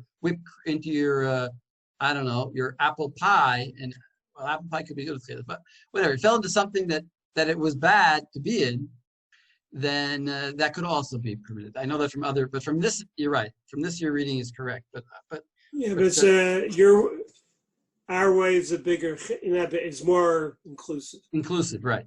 Any type of pagum would be actually permitted, whether it itself was pagum or it caused a pagum. Okay. So misharin and b'shishim. So continue. וכן, אם הוא מין במינו, כיוון דליקה לניקים הטעמה, נשארים ב-60. So if it is min bemino and there is nobody there to prove the taste. No, not nobody there. Leika lemeka mataima means it is impossible to determine, even if there would be a guy there. Because it's tam min b'mino. Then misharim b'shishim. I thought those were two different cases. Either there is no goy, or that it's a min b'mino. But it's the same case. No, it's two different cases for sure. No, but leika lemeka matayma doesn't mean there's no one to taste it. It means so it's one case. Min b'mino, there is no taste, and there's no way to prove it on the basis of taste. The second, from can to the end is one case. Yes. Okay. That's one case. Because it's min b'mino, therefore it's lecha l'meika matayma. It's impossible to determine it. And therefore we judge it by 60 also. So there's two cases where we judge it by 60. One is eino mino, and one is where it's mino. One is where it's eino, where it's mino. One is where it's the same type, mino. Then even if there's a guy there, we can't use it. And the other is that it's eino mino, but there's no guy around. Okay. And then read the Ramah. ואין נוהגים עכשיו לסמוך על עובד כוכבים ומשערים הכל ב-60. I don't know why that's in parentheses. I don't know why sometimes the Ramah is in parentheses and sometimes it's not. But this is, by me, it's in parentheses. Ve'en noagin achshav l'smoch al goy u'misharin hakol b'shishim. So that is, and notice it says in parentheses after that, ve'igur. that was brought actually in the Beit Yosef and in the Darkei Moshe. The Iger says that the minhag is, he says, I've never heard of anybody relying on a goy in all of Medinot Ashkenaz. In other words, he never heard of such a thing. So it's not the minhag. The minhag is to not rely on a Gentile at all. But a Sephardi, a person who passes inside the Shulchan Aruch, could. And in fact, according to he's actually, the Lashon of the Shulchan Aruch is really very much like the Rambam. And the implication is, you should use a goy if you can. And this is a big question in the Beit Yosef. How much should? How much should you look for a goy? So in other words, is it for Ashkenazim, even if there's a goy there that says, let me taste it, we say no, we just do by shishim. If it's but the Rambam would seem to say that you should do a lot of effort to find that goy. Maybe go, down to the other side of town to get it. But I think what he says in ancient. What does he say in ancient goy? What was the exact word? In ancient goy litam o. So maybe he means not so much looking. Now let's look at Shach Aleph. Oh, Shach Aleph, he basically just says that it's Chalef, like you read, and he says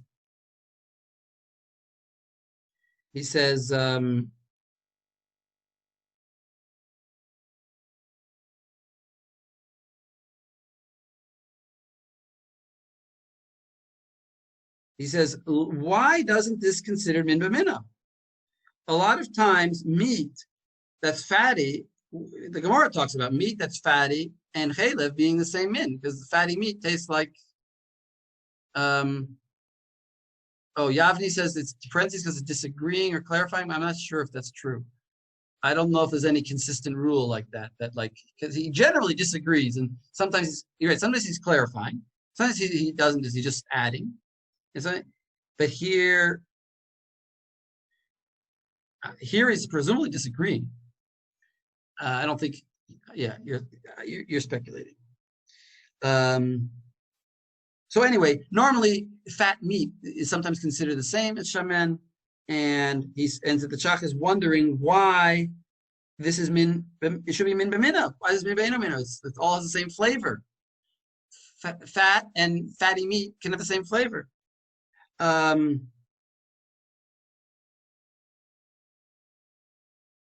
he says maybe it's only when it's fatty meat, and this is not a case of fatty meat. This is dry meat.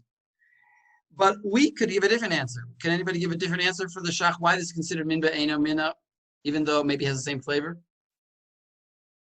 After Shema. Right. Because this is simple. We go after Shema. I don't even know why the shach is asking that question exactly. And in fact, that's what the Taz says. What? He doesn't want to go by name. He has to be able to answer without. Well, we read that shach. We read part of that long shach. And that's exactly what he said there. I don't want to go. I don't want to go by. He's like, it can't. He's like trying to deny reality. Anyway, I like my pshat that it's only l'chumra that we go by name. So fine. What about shach bet? He says, this is the big question. What kind of goy do we need? In the Gemara, it says. Can anyone tell me what the Gemara says? Who should taste it? A professional chef, a klita. Right, a kafela arami. Kafela means a chef. So there's a big question about why you need a chef. What are the two possible reasons? One, he's more trained to tell the. Trusted. I'm sorry. Okay. Yeah, let Ruven say. Yeah. Sorry, no. So one of the reasons I read at least is that the chef is more trusted. Why is he more trusted? So I mean, he's not, even if he knows that we rely on him, he's not going to lie because he doesn't want to lose business. Right. He has a reputation to uphold, right? Exactly. And what's the other? What are other possible reasons why we want a chef? The other reason, because he's more of an expert. He understands the difference of flavors more. Right. You know, Maybe he I could taste understands something. difference of flavors. I could taste something. I'm not going to be able to tell what flavor's in there. I just say it tastes good. It doesn't taste good. Right. The chef maybe is capable. Maybe we need that capability. Now, there's a third possibility. What's the third possibility of why it says the word kafela in the Gemara? Just because that's who's there. Just because. Right. That's And how do we say that in Hebrew? How do we say that in Hebrew? Orcha de milta. Orcha de milta. Orcha de milta. Right. Maybe it's just orcha de milta. It's just the normal case. And in fact, I think the Shach says anybody who's tasting, he is a chef, which is very, very Platonic, if you know Plato. In other words, at that moment, he is a chef because he's tasting. Malcolm, do you have the Mata Yonason? I mean, the Otzer Meforshim? No, but maybe you do. Well, basically says is, what happens if you have two goyim there? And one is a chef. One's a chef. And they're both there. He doesn't say Al Shnei Edom Yokum Davar, but he says, basically it's very hard. It's a real chumrah. It's hard to sustain the chumrah. What chumrah? Of the whole chumrah that we don't listen to a guy. You say if you have two and you really want to use them, maybe we should. You have two. You have one who's right. So doesn't that get us into the whole question of this is he says the following. He says,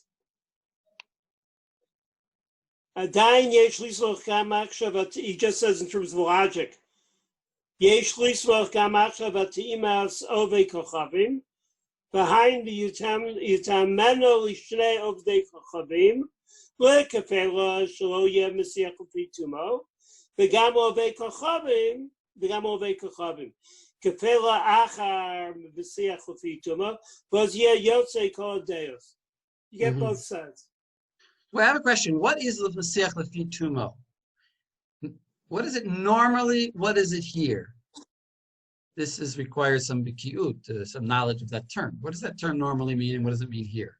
We're talking about saving a woman from the guna status. Right, saving a guna, making a woman. You're allowed to listen to a. I saw her husband drown. I saw her husband drown. The non-Jew says. What does he just has to say, "Oh, that creek." A guy by the name of so and so, he drowned there yesterday, or whatever. And you were like standing behind a bush talking to your friend, and you happen to hear this guy talking to his Goyish friend. That's called the Mesiach Lefi Tumo. You just overheard it. Yeah. What is the case here? Is that the case here? Aren't you going to him with a pot and asking him to taste it? So how do you have Mesiach Lefi Tumo here? Well, it's a different use of the term, where here it means who's speaking? Oh, this is Isaac.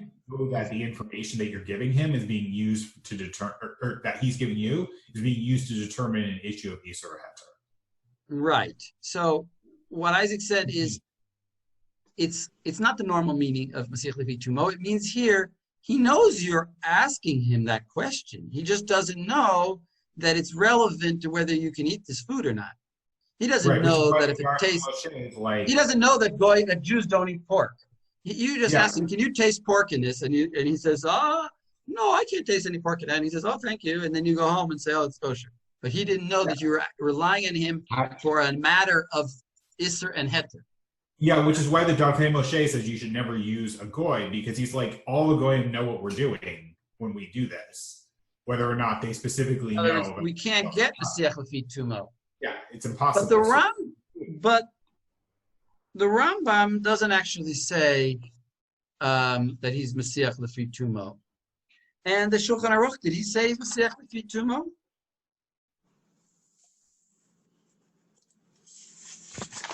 Shulchan Aruch says that v'tzarich shelo yeda shesomchim alav, which is pretty much the same as Mesiach Lefi Tumo, right? Right. Okay. So he says v'tzarich shelo yeda shesomchim alav. That's exactly that concept that he doesn't know that it's for Isser v'Heter. So he's not positing like the Rambam though is more making. He doesn't seem to require even Mesiach Lefi Tumo. Now he just requires a normal person. He doesn't require right? What? Like, what kind of a guy would lie, you know? Following the Rashba.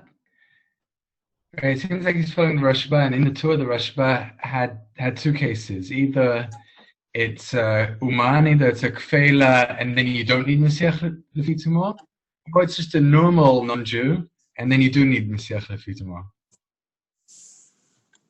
Right. Well, the Shach in Bet has a problem with Mesiach Lefi Tumo. He says he doesn't help. We have a halacha that only by Edut Ha'isha is Mesiach Lefi Tumo going to work for a guy. But in all other cases, even Isser V'Heter, in all other cases, we can't rely on a guy at all. So how come we're relying on him here? Can anybody tell me his final reason why he permits it? It says the case of Leka Meka Milta Allah, that in the case where we can't actually determine the truth of the matter based on them, then we can't. But in this case, we can. They actually can tell us the truth, and therefore that's. What does it mean? Who can tell us the truth? What are you talking about? The goy, like he's actually can establish an actual objective fact. No, I don't think it means. Yeah, that's not. You're not saying it right. You're close, but it's not 100% right. Right. Anybody else before Rabbi Landis? I'm just expanding on a joke because afterward we're going to taste it and we'll know if he was right or not. Right. Yeah. All right. That's what you meant. That's what I meant. But okay, it's yeah. In other words, yeah. But right. So I wanted to hear it. I wanted to hear it the way Yavni said it. In other words, afterward it's determinable. Afterward. In other words, if he would lie to us, his lie is a very bad lie because we're going to go home and start eating it and immediately determine that it's there. So his lie would be just like stupid. Maybe he would have the first bite. We would already know to throw it away. There'll be a Gilui Milsa. Right. So therefore, it's not. Therefore, we can rely on him because he won't lie. It's not really a good answer because it's not a very technical answer. No, it's just saying we rely on him because it'll be, but if there's still a rule, we don't rely on him, we don't rely on him. It's not a very good answer. What is the Taz? I think gives a better answer. The reason that it would be a risk to the chef's reputation as a chef. Right, but still, his kasha wasn't that. His kasha was a technical kasha. We only rely on a goy in one circumstance, and so his answer, there's no answer. There can't be an answer. So it's not a very good answer. What is the Taz, though, does give a better answer, I think. What is the Taz's answer in Bet? He says it's basically like the concept of Eid Echad Ne'aman Be'isuri. That the same way that when you go and a person tells you, yes, this meat is kosher, you can eat it, you don't say, wait a second, I need 2 witnesses. I want you to stand up in front of 3 dayanim and announce that this food is kosher. Only then will I eat it. No, just one aid tells you it's kosher. So what is the Taz learn from that? It's not actually a dut. It's not actually a dut. It's just gilui milta. And therefore, when the by the Isha, that was a dut. We needed to matter her to marry another man. That's proper a dut. So when the Gemara was saying you only accept a dut from a goy if it's Mesiach Lefi Tumo, in the circumstance, that's only when we need proper edut. But here it's not edut. It's not edut at all.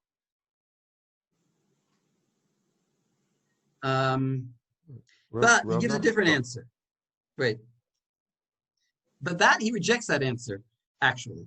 And the Taz finally comes up with a different answer, which is actually relevant to what we were talking about in the first part of the class today. He says, actually, because of the way the Shulchan Aruch paskins regarding a bachor and whether and if a goy tells you this animal is a bachor or not a bachor, whether you can rely on it, because what he says over there, he says there that it doesn't help Mesiach Lefi Tumo, and yet that's also not a case of witnesses. So he says the real answer is that the Mechaber paskins, this is a major point. This is a very important point to remember. That the Mechaber paskins, like L'chumra, that Tam Ke'ikr is is Doraita, but he's got in the back of his head that it's also D'Rabbanan according to Rashi and the Rambam. And since it's also the Rabbanan, according to Rashi and the Rambam, who are like the two most major Rishonim that there are, therefore here he's Mekel, because it's like a din de Rabbanan. In other words, he's Mekel, and it's funny because the Shach actually mentions this idea, and he says it's dachuk. He says this is a possibility, but it's a dachuk. It's like not a favorable, not a good way. And this reminds me of a famous statement of the Chatam Sofer. I believe it's the Chatam Sofer. Correct me if I'm wrong. That he says rov dachukim emes, the rov ukimtot sheker. In other words, most or not ukimtot or pilpul, or something like. In other words, the dachukim. Sometimes something that's dachuk is actually, you can do Google, rov dachukim emet. Sometimes what the posek says is dachuk is actually the emes. And that's what it comes out here. That, at least according to the Taz, that the Shulchan Aruch is like being a posek. On the one hand, in general, he's posking Tom Kiker's Deraita, but he's also posking that, well, we can rely on a goy because really it's only the Rabbanan, because really, well, why are you going to say it's Rabbanan? Really, there's rov, and we're just curious if we have taste here. Oh, yeah. But really, the requirement would be rov only, even though it's Eino Mino. All right, bet. Let's wait. Wait. Yeah. Every year. Well, first of all, as you of course said, the Sephardim pass with the Shulchan Aruch for whatever reason you want to say. Rov Sephardim now for a long time already have been passing like the Ramah. Rav Ovadia Yosef doesn't paskin like the Ramah. Kind of paskins like the Ramah, but basically he says if you're in a difficult situation, you can certainly paskin like the Mechaber, and he tries to bring it there. Rav Ovadia. In other words, generally go by 60s. And I find this almost like a tragic moment, personally. One of the places where a Jew and a non-Jew can get along, and there seems to be some good criteria, kfela, the sichel tumo. I hate it being ended. I will also just say to this group that in case of great shas adchak, I'll give you an example in 1 second, then I have paskin like the Shulchan Aruch, I'm not a Sephardi. I pass them like the Mechaber, and I've talked to Gedolim afterwards. What's a great example of a great shas chak? I get a phone call from a guy's mashkiach at a certain camp, and he's got 250 kids ready to eat, and then anyway, he had to be somech on the non-Jew, and he calls me in Israel from there. Can he be somech? I would say 250, 100 kids, maybe 50 hungry kids, maybe 2 hungry kids would also qualify. Okay, I'm sorry, Nachum. No, it's very useful. But bet I don't want to read because we read it already. But there is one point, the Zion in the Shach, he talks about chicken. Does anybody know what the Shach says in Zion about chicken? I didn't look at it this time, but I might be able to do it from memory but it may not be worth trying. Well, go ahead.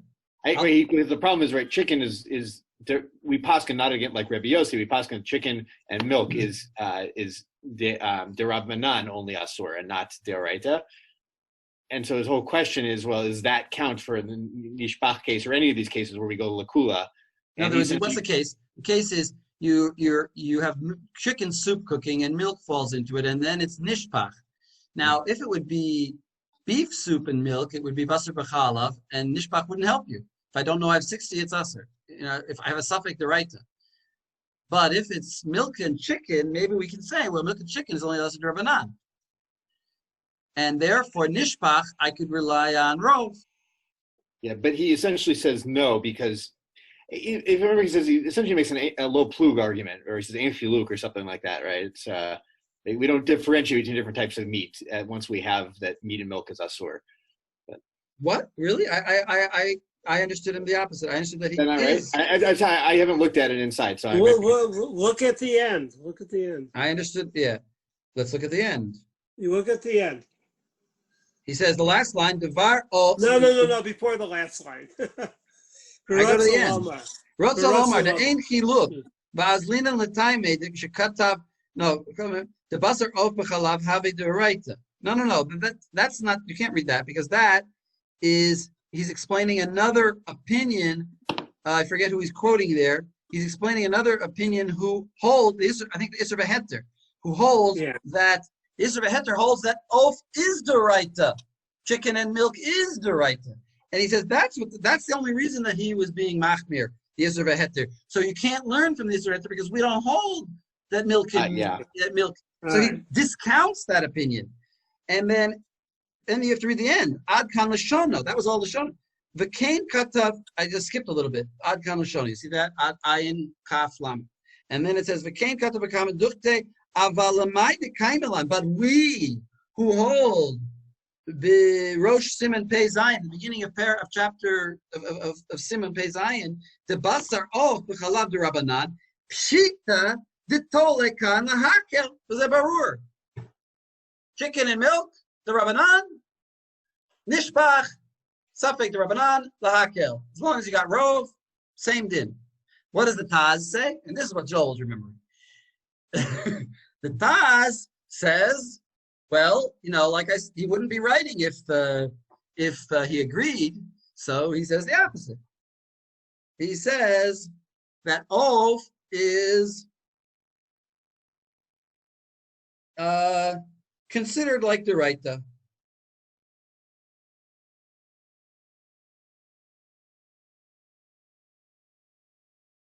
He says, Asu chachamim chizuk l'divreihem kishel Torah. Mamash. Like we find in the din of achilat gvina, of eating cheese after chicken. If you ate a chicken sandwich, you wait 6 hours, or 5, or 3, or 1, but you don't treat it any differently, yet it's only the Rabbanan, chicken.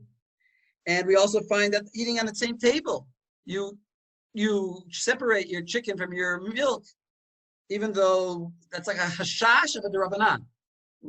You see that the rabbis made chicken like a deraita, so they put it in the category of deraita, and therefore it's treated like deraita even though it's derabanan.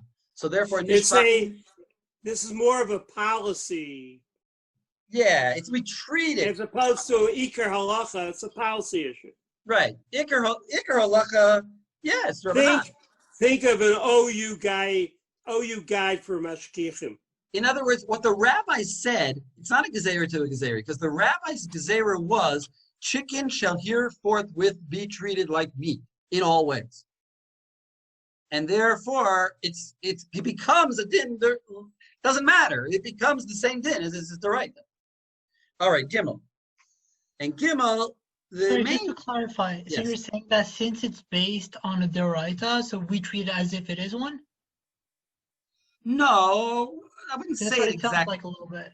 It's not because everything is based. I mean, not everything. It's based on a very clear principle deraita, basically. You're right. There is a distinction actually in halacha between gezerot that are ke'ein deraita, that have a source in the deraita and don't have a source in the deraita, but that's not the exact way he's saying it. But I think it's just asuk chizuk l'divrayim.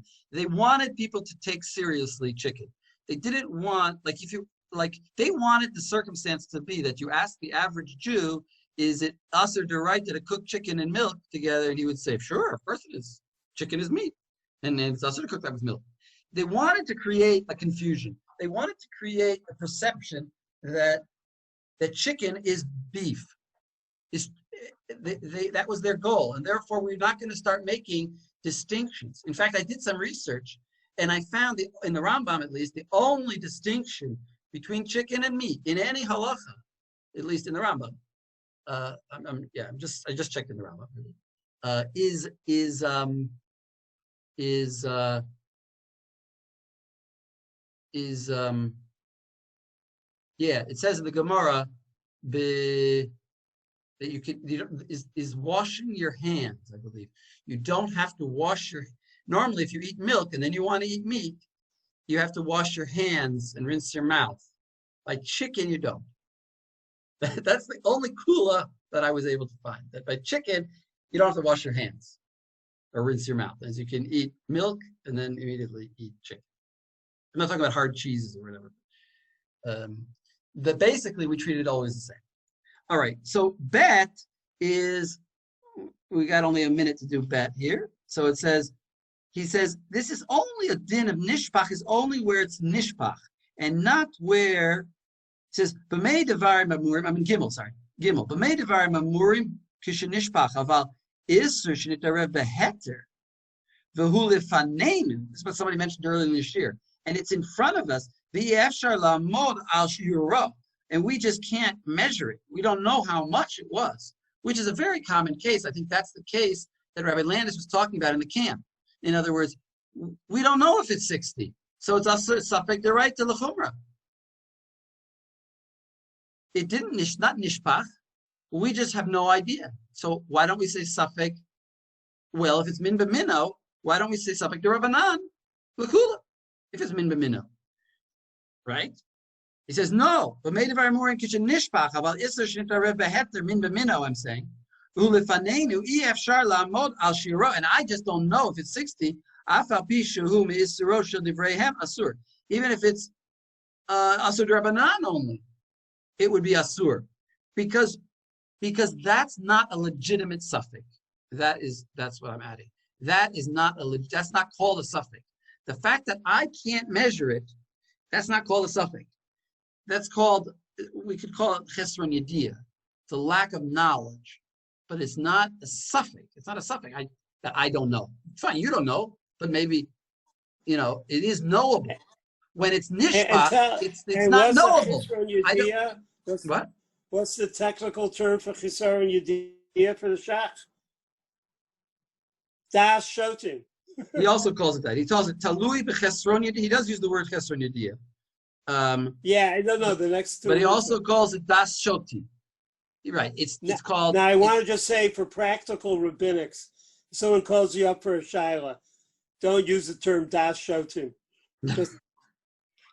I've been there. No, done that's that. the common case. Really, the common case is somebody calls you up and they don't know if it's 60, and they don't know. So the answer is suffix. It's not a suffix. We don't call that a suffix if it's Rabbanan. We're going to treat it as though it's not a suffix. We say. In other words, we're not going to be making. That's not called a suffix that you don't know. You can't say, oh, well, I'll make a calculation. Oh, it's only the Rabbanan and it's a suffix. So, in other words, it was only min b'mino, and min b'mino is the Rabbanan. And if you sure had rov, and it's a suffix because he just doesn't know, so I'll be making. No, that's not called a suffix. And the Taz goes on and on about what exactly is the difference. How exactly determine which kind of suffix you can rely on and which you can't. But anyway, that's the basic idea that a suffix, it's a very profound idea, and you should carry this with you in all of your Torah learning, that the idea of that a chesron yediyah is not called a suffix. The fact that I don't know, if I had a centrifuge, I could separate the parts and I could find out. And you just don't have a centrifuge. You just don't know how to use it. In other words, the information is all lefaneinu. That's what lefaneinu means. The material by which to determine it is there. It's just that I can't use that material. I don't know how, but it's there. It has to be nishpach. I've lost it.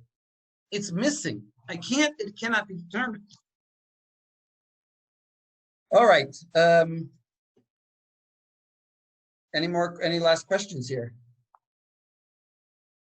I apologize for the lateness of the hour. You can. I apologize. Yes, Shukayach. All right, so I was hoping just to stay on for an extra minute because I do have a side question, but I didn't want to take up everybody else's time at this time of night. Write it in the but anyway, if anybody has a question, they can ask now. Otherwise, we're finished for today.